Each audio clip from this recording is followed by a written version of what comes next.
दोस्तों फोग के बारे में आपने सुना होगा। आज जो मेरा विषय है वो है फोग। फोग जो है हमारा वैसे राजस्थान का बहुत अच्छा मरुस्थलीय पौधा क्षुप है। ये छोटा झाड़ी नुमा है, लेकिन बहुत ही प्रभावी पेट की गर्मी के लिए यानी ठंडक देने वाला पौधा है। इसका जो वैज्ञानिक नाम है वो है कैलीगोनम पॉलीगोनोइडिस। ये जो पौधा है ये इसकी सारी चीज़ें काम आती है। पत्तियां जो है वो पशुओं के या बकरियों के खाने के काम आती हैं। डाली जो है वो जलाने के, जड़ जो है उसके कोयले बनाए जाते हैं और कोयले से आगे जो है काम होता है और अग्नि बहुत अच्छी इससे प्रदीप्त होती है। इसके लिए कहा जाता है कि ये जो है इसकी जड़ जो है वो खेजड़ी की तरह पाताल से पानी खींचती है। तो ये बरसात के पानी में भी अपना जो जीवन यापन है वो कर लेता है।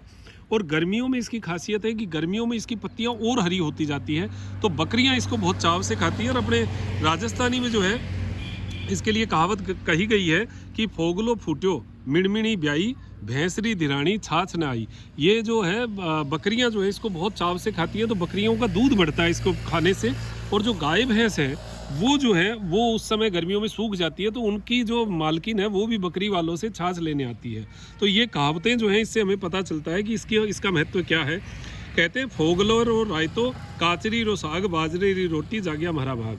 ये अगर तीनों चीज़ें एक साथ मिल जाएं तो एक तरीके से भाग जग जाते हैं, ऐसे कहा जाता है।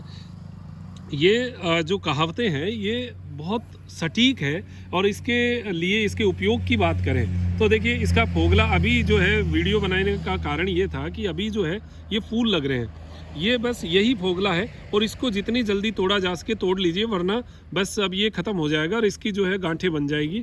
उसको घिटाड़ कहते हैं। और जो घिटाड़ है वो जलाने के और पशुओं को खाने में बड़ा चाव से खाते हैं घिटाल को। वो बहुत स्वादिष्ट होती है, उनको खाया जाता है। बाकी ये ठंडक देने वाला होता है। लू के अंदर जो है इसके पत्तों पर सोया जा सकता है। लू, पुराने लोग जो है वैद्य हैं वो इससे लू उतारते थे। दूसरा, इससे लकवा भी है वो हटाया जाता था। पहले जो है वैद्य कहते हैं कि पलंग पर यानी जो मूंज का माचा है उसके ऊपर सुलाकर नीचे इसकी भाप दी जाती थी, जिससे लकवे का असर जो है वो भी कम हो जाता था। और तपती दोपहरी के अंदर अगर इसके बहुत ज़्यादा हमें प्यास लग रही है तो इसके जो लासू है यानी इसकी पत्तियां हैं उसका रस पिया जाता था या उसको खाया जाता था। अभी देखिए हम ये जो है फोगला ये तोड़ रहे हैं। ये जो है ये हमारे सूखने के काम आएगा। अभी सूख जाएगा, इसको छाया में सुखाएंगे तो इसकी जो फूल हैं ये सारे झड़ जाएंगे और उनको डब्बे में रखा जाएगा। फिर रायते के अंदर ये जो फूल हैं ये सारे के सारे छाछ में या दही में इसका रायता बनाया जाएगा। ये सारी चीज़ें जो हैं ये आपके लिए हम लेकर आते रहते हैं, जो कि आपको एक अच्छा इसका फ़ायदा पता चले। फोग आपके खेतों में ज़रूर होना चाहिए। खारा पानी है तो बरसात में ही हो जाता है, इसमें कोई बहुत ज़्यादा पानी की आवश्यकता नहीं। वर्षा ऋतु में आप इसके पौधे ले आइए, लोकल नर्सरी में 5 रुपये 10 रुपये में मिल जाते हैं। उनको आप लगाइएगा। जहाँ खारा पानी है वहाँ पर ये मिलते हैं आराम से। और नहीं भी मिले तो किसी खेत से आप ये जो है इसकी डंडी जो है इस तरीके से एक डंडी टुकड़े जो है ये आप एक बिलांत के जो है ये टुकड़े ले आइए और इनको किसी थैली में खाद डालकर इसको लगा दीजिए फरवरी में। तो ये मीठा पानी देते रहिए, थोड़ी छांव रखिए, ये फूट जाएंगे और फूटने के बाद ये पौधे का काम करेगा। और इसको जो है आप वर्षा ऋतु में अपने खेत की जो मेड़ है उसके ऊपर या गेट के ऊपर कहीं भी जहाँ अच्छा दिखाना हो वहाँ लगाइए। सर्दियों में ये वैसे सूख जाता है, लेकिन गर्मियों में इतना ज़्यादा ये फैलता है और फलता फूलता है, इतना गहरा हो जाता है कि ये मान के चलिए कि बहुत सुंदर दिखता है।